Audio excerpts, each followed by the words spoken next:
Welcome back to the channel. If you're new here, be sure to subscribe and turn on your post notifications to be the first to watch these videos. Today we're going to continue working on the 2014 Chevy pickup, and now that the bodywork is nice and dry, we're going to go ahead and jump on that and start sanding it with the dry 320, and then we'll go back with the wet sand and start off with about a 400 and work our way up to a 600 and pretty much get the whole cab of the truck ready for paint. And we also got seat belts and the module back, and all that's restored. We are still waiting on the roof airbags, but we got a lot of little things to do, so let's get started.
Alright guys, so we got a good start on sanding all the primer, and instead of going back and wet sanding everything, we really just focus on the roof because we do want to get it painted, and we are actually going to color change it. We're going to paint it gloss black. The paint code is D47. It's got a little bit of pearl in it. I think it's going to look really good. So let's go ahead and mix up some sealer, get a nice coverage on that, and then we'll be ready for our base coat. Let's do it.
Out.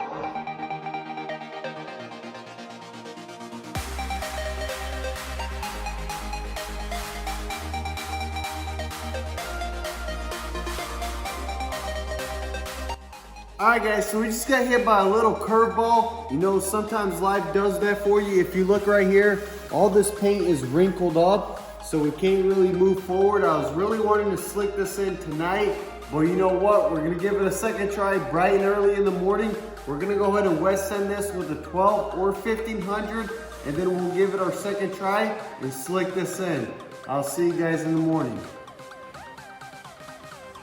Good morning guys, next day here, and we're gonna jump right back on the roof. After everything dried up, there's only like a few patches that got the wrinkle paint, and I'm not really sure what caused it. It might have been our sealer was a little bit too wet, or that we're just trying to rush everything. I laid my base coat a little bit heavy. But anyways, let's go ahead and sand everything, get it nice and smooth, and then we'll be ready to give it our second try. Let's go.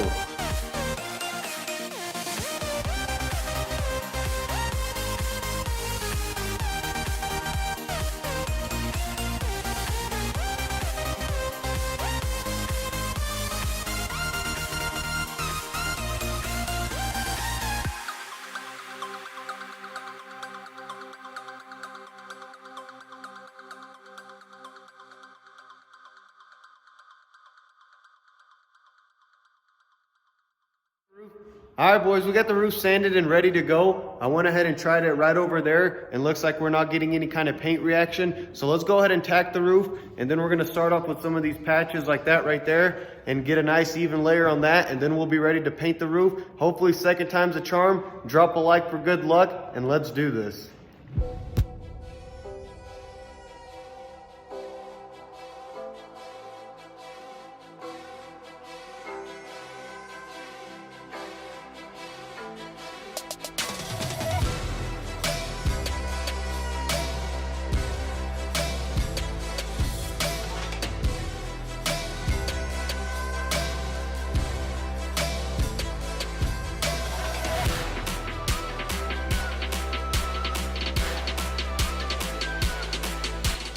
All right, boys, so the base coat's laid down. We gave it plenty of time to dry this time, and I don't see any kind of paint reactions. So let's go ahead and tack it one last time, mix up some clear, and slick this joint in. Let's go.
Alright guys, that's a wrap for this episode. We made a lot of good progress on the truck. We got all the primer work sanded, except for the pillar section right over here. And we still have to go back and wet sand everything. But we didn't want to go ahead and jump on the roof and get that painted since we are still waiting on the fenders. And we did get hit by a little roadblock yesterday. We had that little chemical reaction with the sealer and the paint. But you know what? We hit it hard this morning and got it all slicked in. And I think it looks pretty cool. Let me know what you think about the gloss black finish down in the comments. With all that said, thank you guys for all the love and support. And if you are new on the channel, be sure to subscribe and hit that bell notification to be the first to watch my videos. Follow us on Instagram at DannyTV. The link will be in the description. Let me know your thoughts and suggestions down in the comments. Thank you guys for watching till the end, and I'm out. I'll catch you in the next one.